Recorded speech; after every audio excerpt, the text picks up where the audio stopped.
The attainment of Buddhahood is the most difficult task that a person can pursue in this world. The Buddhahood is not reserved only for chosen people, or for supernatural beings. Anyone can become a Buddha.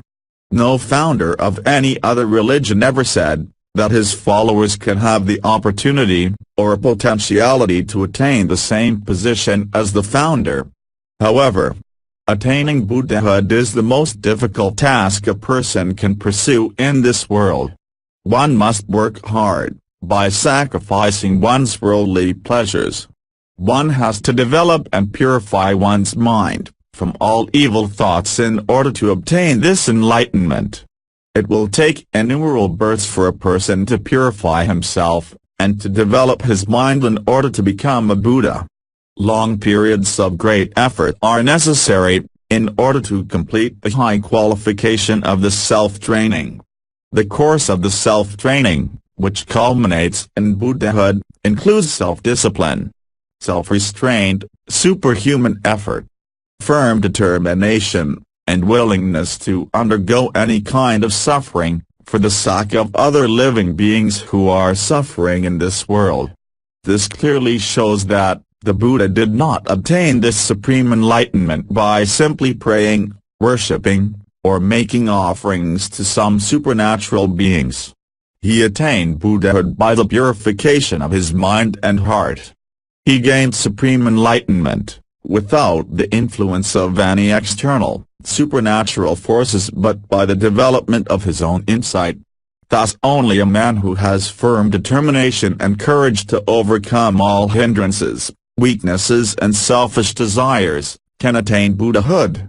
Prince Siddhartha did not attain Buddhahood overnight simply by sitting under the Bodhi tree. No supernatural being appeared and revealed anything by whispering into his ear, while he was in deep meditation under the Bodhi tree. Behind his supreme enlightenment there was a long history of previous births. Many of the Jataka stories tell us how he worked hard by sacrificing his life in many previous births to attain his supreme Buddhahood.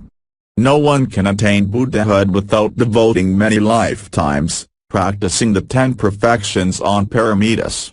The great period of time needed to develop these 10 perfections explains why a supreme Buddha appears only at very long intervals of time. That's why rare is the appearance of the Buddhas. Therefore the Buddha's advice to his followers is that in order to find their salvation, it is not necessary for each and every person to wait until he gains his Buddhahood.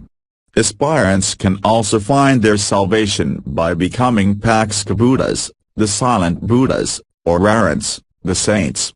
Pakska Buddhas appear in this world during the period when there is no other enlightened Buddha. They are also enlightened. Although their degree of perfection is not similar to that of the Supreme Buddha, they experience the same Nibbanic bliss. Unlike the Supreme Buddha, they do not preach to the masses.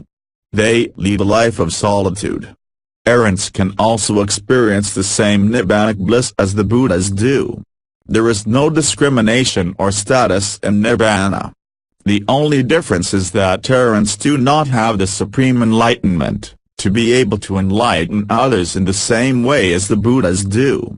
Arhants have overcome all their desires and other human weaknesses. They can appreciate the Dhamma which was discovered and taught by the Buddha. They can also show others the correct spiritual way of life and the path to salvation.